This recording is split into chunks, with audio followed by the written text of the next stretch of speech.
Hey guys, it's Webby. Welcome back to another video in the Hot Hatch series. Today I'm going to be looking at this 2018 Mini John Cooper Works. I think everybody in the world has heard of the Mini, whether you're a car nut or whether you're not. It's just one of those names that, you know, just trips off the tongue and absolutely everybody knows about. But this is obviously a little bit different. It's the top of the tree, the Hot Hatch version, not your everyday sort of cooking model. So we'll have a look around it, we'll take you for a drive, and I'll tell you what I think. So without further ado, let's get started. Before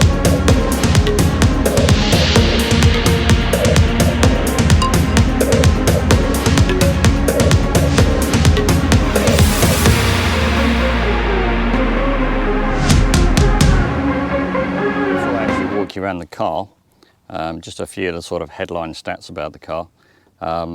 Obviously, Mini is now owned by BMW, so it actually uses a 2-litre turbocharged 4-cylinder engine, obviously from BMW, with an 8-speed ZF gearbox.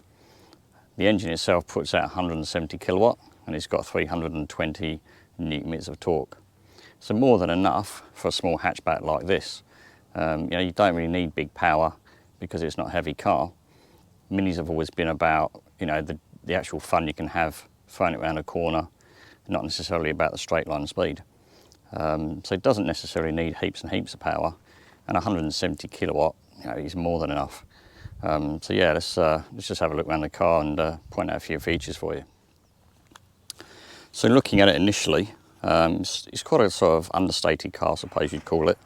Maybe it's because it's in this sort of grey colour rather than something that's a little bit sort of leery, like a bright green or yellow or something like that you get on some cars these days. But yeah, it's kind of grown up, I suppose you could call it. Yeah, it's not one of these kind of like nutty sort of cars that you know, hang on and enjoy the ride sort of thing. I suppose that's the sort of the BMW side of it. It's a bit sensible. But when you get behind the wheel, put your foot into the carpet, yeah, it gathers speed at a fairly good rate, it has to be said.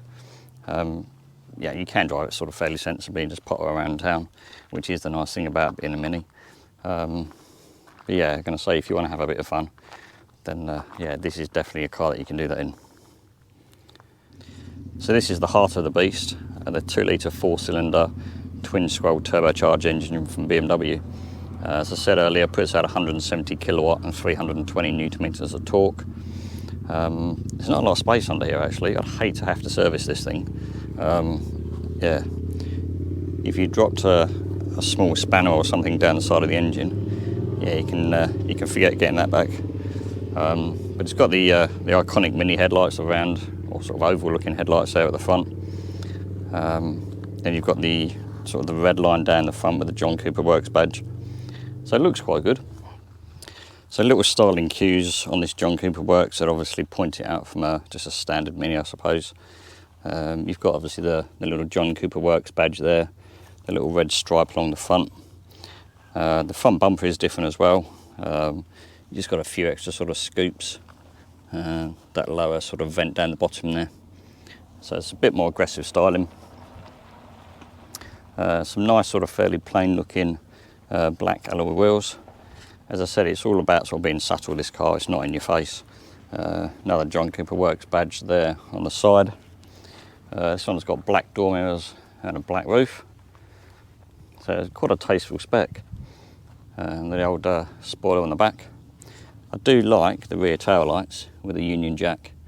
I guess as being a British person, you'd say that's probably a bit patriotic. But I think it's just a nice sort of cue. And you've got the other side of the flag there on the other sort of tail light. But it's just nice, it harks back to the original Mini. It's always a bit about a sense of fun and you know, good old-fashioned standard transport, I suppose, without being a bit too complicated. Yeah, more of that to come actually. There are some complicated bits about this car that I'm not a fan of, but it drives well, which is good.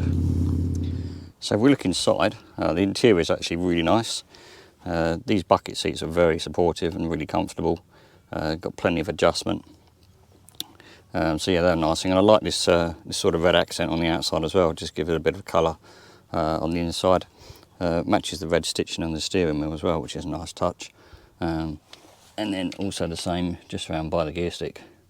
So there are little bits of colour in here. You've got another door seal plaque just to remind you that you're in a John Cooper Works model. But other than that, I can say it's fairly sort of standard Mini stuff in here, just with a few sort of bits and pieces that are slightly different. Another John Cooper Works badge there on the steering wheel, and then you also get another one there just on the dial in front of you, just in case you forget what you're driving, I suppose. The dash itself is actually quite neat. There's not too many buttons to sort of try and confuse you with everything.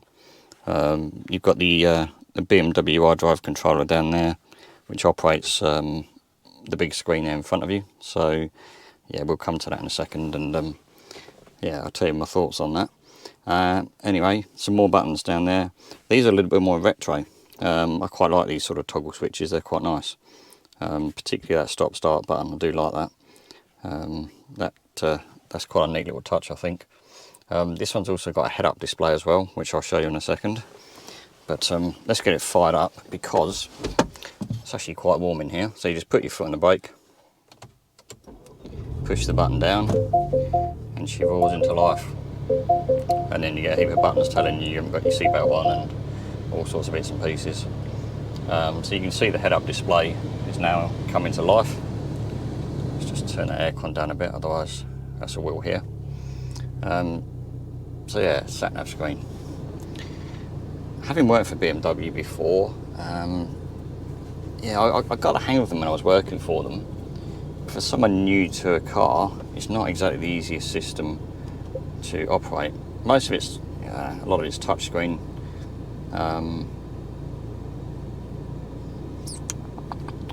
Let me come back. The Apple CarPlay is another bugbear of mine as well. Why doesn't the screen go all the way across? They give you this option of doing the split screen thing, but when you're not using split screen, the Apple CarPlay is still only in that left-hand side. It's annoying that they can't make it all the way across. I've had a good look through all the buttons and bits and pieces, and I can't find a way to make it change. Maybe I'm wrong, maybe I've just missed something, but that's quite annoying to me, because it would just be nice to have a bigger display. The screen here is actually smaller than the display on my iPhone, strangely enough. But yeah, more of that in a minute. I don't want to dwell too much on the entertainment system, because at the end of the day, you don't necessarily buy a Mini for what your sat-nav system's like. But coming across, you can see you've got the dial section here is quite nice actually. So again, they've kept kind of, the theme of the Mini, I suppose. You've got the big central speedo in front of you. To the left is the rev counter, to the right hand side is your fuel gauge. So they're all good positive things, I think. Like I say, you've got a head-up display in front of you. That's quite handy. It will bring up things like your speed. If you've got your sat-nav going, then it will tell you turn left, turn right, whatever the sat-nav's telling you to do. And if any sort of warning lights come on, which is quite nice. You've also got some little more toggle switches up here just for your lights. Again, nice little sort of retro feature going on there. The SOS button for the BMW connected system. So if you have an accident, they send the emergency services to you. And then just your air conditioning controls down the bottom here. So it's all sort of fairly standard stuff. One other thing I did notice with the seats actually, apart from being sort of really supportive like I mentioned earlier, this front section, there's a little button underneath and you can extend it. So people with longer legs or just want a bit more underleg support, you can actually do that, which I think is quite neat. Gear selector is very sort of BMW. It's the sort of stick where you kind of, when you obviously put your foot on the brake, you just press the side button and you either pull it back to put it into drive, or you put it forward to go into reverse, pull it backwards to go into neutral, and you just push the button to put it into park. So that's actually really, really simple. Probably one of the easiest things on the car, to be fair. But if I show you more about this sat-nav system and why I'm frustrated by it, I suppose.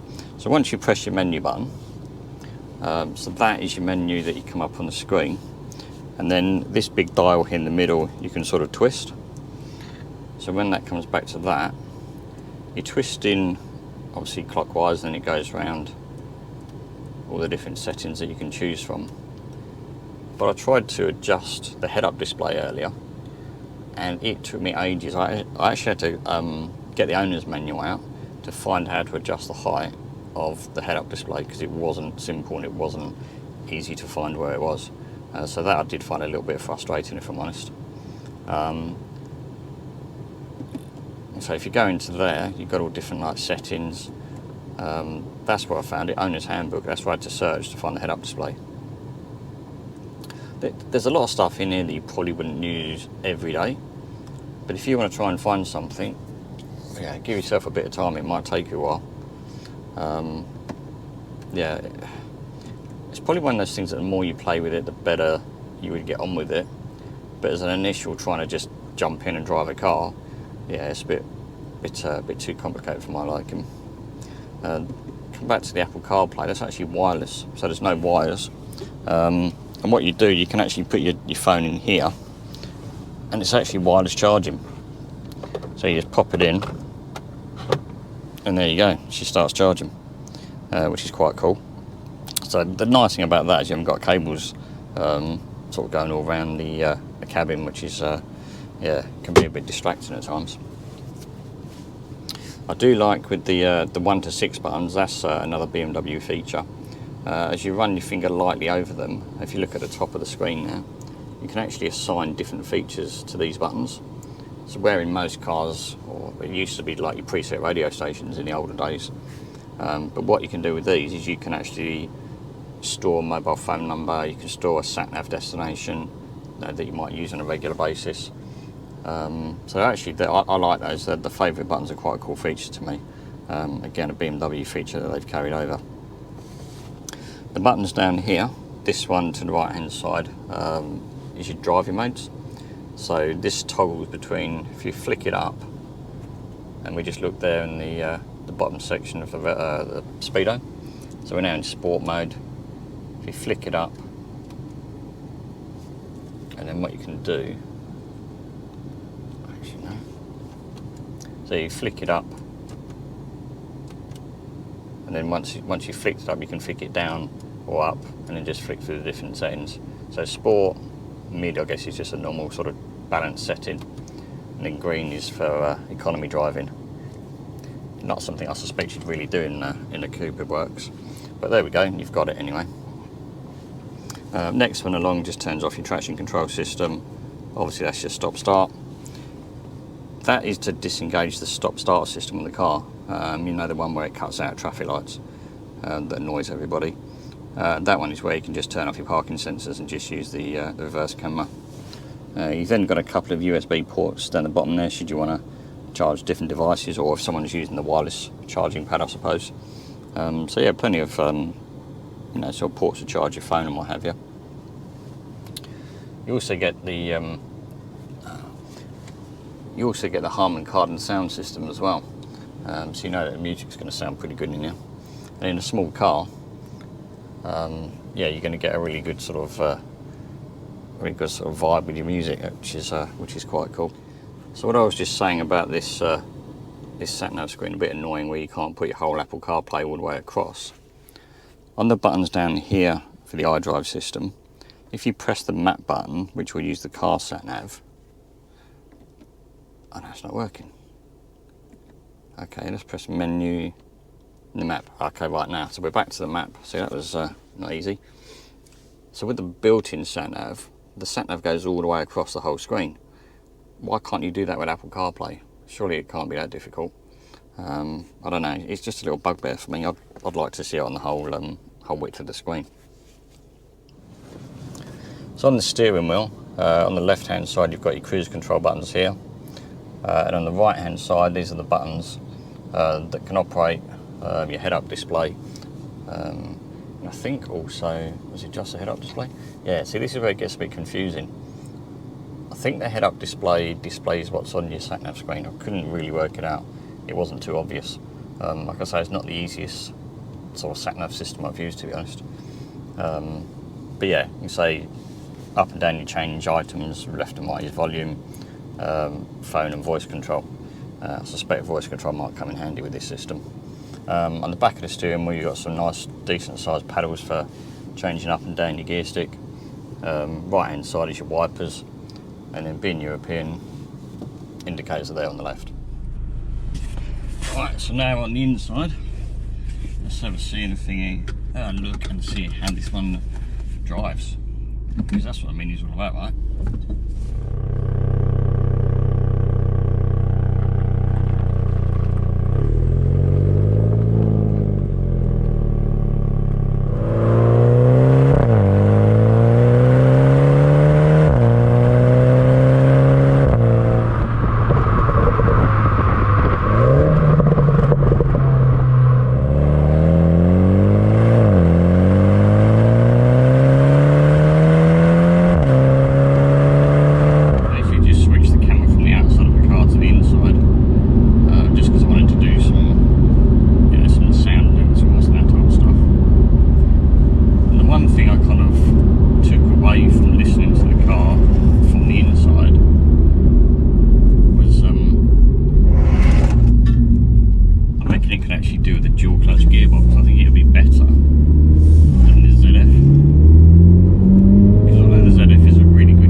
So that's my review on the 2018 Mini John Cooper Works. Had a great time actually. A lot of fun, which you kind of expect from a Mini. It's a great car to take on some country roads, throw it around a bit, and just have an absolute laugh. But it would do the day-to-day stuff really well as well. It's comfortable. It's got all the sort of the modern features you want on a car these days. So it's just a good all-round little car. I think the only downsides for me personally would be the sat-nav system. I just found it very confusing and frustrating. But other than that, yeah, just a cracking, fun little car. So yeah, that's what I thought of the Mini. If you enjoyed the video, obviously give it a like, subscribe as well, and hit the notification bell because there'll be some more episodes of Hot Hatch Heroes coming soon, plus a few other bits and pieces as well. So again, thanks for watching, and I hope to see you again soon.